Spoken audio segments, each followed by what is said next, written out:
We bring in the host of Special Report. Bret Baier is with us. Bret, thank you for being with us.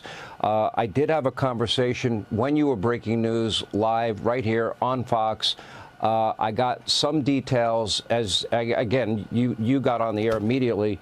And the fact we had initially discussed at length and in great detail the issue of maybe 2 bunker buster bombs being needed for this Fordo facility. It ends up 6. It ends up that the Israelis had only gotten 75% of the other 2 nuclear sites that they had been attacking on a regular basis. And Tomahawk missiles, the president reporting tonight, they were totally, all 3 of them, obliterated. Incredible news. There's history tonight here. Yeah, Sean, it's a historic night. It is. We'll see what the battle damage assessment is on the ground from Iran. But the Israelis are ecstatic. You saw that in the prime minister's statement saying that this is a pivot point, he believes, for the Middle East. The fact that there were 6 bunker buster bombs from those B-2s, 30 Tomahawk missiles from the U.S. submarines hitting the Isfahan site, the Natanz site, and Fordo. You know, we talk a lot about Fordo being the most protected, and that's where a lot of those bunker busters were focused. But the Isfahan site, believe it or not, is also really deep, I'm told from experts who have been looking at it for years, and that's where they stored the highly enriched uranium. I think there's going to be a real question about what goes forward, what happens next. I've been in contact with some of our allies, leaders in the region and other countries in the region, and one said this to me: Iran will have to respond. They have to save face. Their capabilities have been degraded, but they're not impotent. That's important to realize, that while the president is saying that this is a tremendous success and he believes they have been completely obliterated, the history will show that the Iran leadership will not go down without swinging. What that swing Brett, looks like, I can add some we've seen color the to that. Yeah, go ahead. You know, no one could argue, I think, by any objective measure that this phase of this operation was a complete success. But there is a part 2, and they did game out all of this. And as you and I both know, there have been many, many meetings where these plans have been discussed in great detail. And part 2 of this, though, is to protect American assets on the ground in the region. And that means people, and that means specific locations. They are prepared for any retaliation. And the president was very clear, unambiguous, in his statement again tonight to the Iranians what the consequences will be if they, in fact, try to retaliate. Yeah, and I think that that's really important, because in the region, as you and I know, strength matters, and that's what talks over there. Peace through strength, but strength first. And I think that that's the signal the president was sending. If any U.S. citizen, any U.S. base, any U.S. facility comes under Iranian attack, all bets are off as far as this being a limited type of strike. And you're right, they have a lot of plans going forward if that's the case.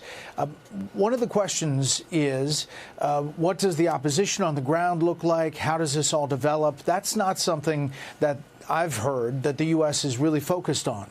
You know, regime change, while it may be tangential, is for the Iranians to decide, much like the president delivered that speech, Sean, in Saudi Arabia, which he said, we don't want you to be our image. We want you to be your own countries, but we want to do deals with you, and we want to change the face of the Middle East and how it operates.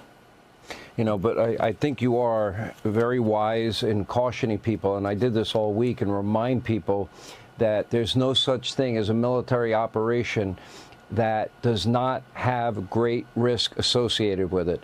You know, at the end of the president's statement tonight, it was striking when he did thank God for the safety and the safe return of our troops, and just being appreciative that it was successful.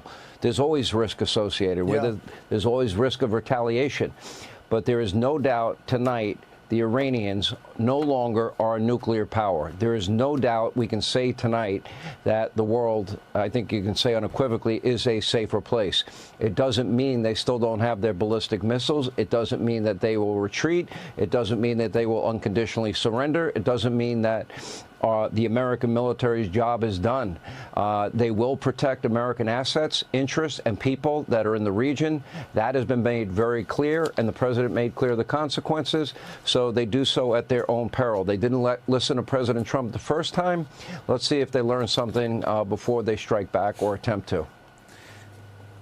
Yeah, I just am really struck by the operational security, Sean, of all of this. The fact that Iran really, the intelligence said, wanted to strike Israel first, and then the president came forward and said, let's negotiate, thinking there could be a possibility for a path for negotiation. But he said 60 days. On day 61, Israel attacks first, changes the dynamic, really hits them hard, takes out the surface-to-air missiles, opens the door to the possibility. All the while, the president's saying, you could get back to the negotiation table. Then he says, within 2 weeks, I'll make the decision. Well, 2 days is within 2 weeks. He wasn't lying, but it was about operational security. And when the 6 B-2 bombers go west, everybody's looking, they're covering it over there. It's look at the shiny thing. It was already in motion in the east. Yeah, no doubt about it. I'm struck by the operational you've got to also security. say, the day after the president mentioned within 2 weeks, the next day the Iranian foreign minister came out and said, nope, no interest in negotiating. That could have accelerated the timeline, but that would only be speculation on my part. That's right. Yeah, and they have the opportunity. They had it multiple times. The foreign minister shut it down in Europe. So we'll see what comes next.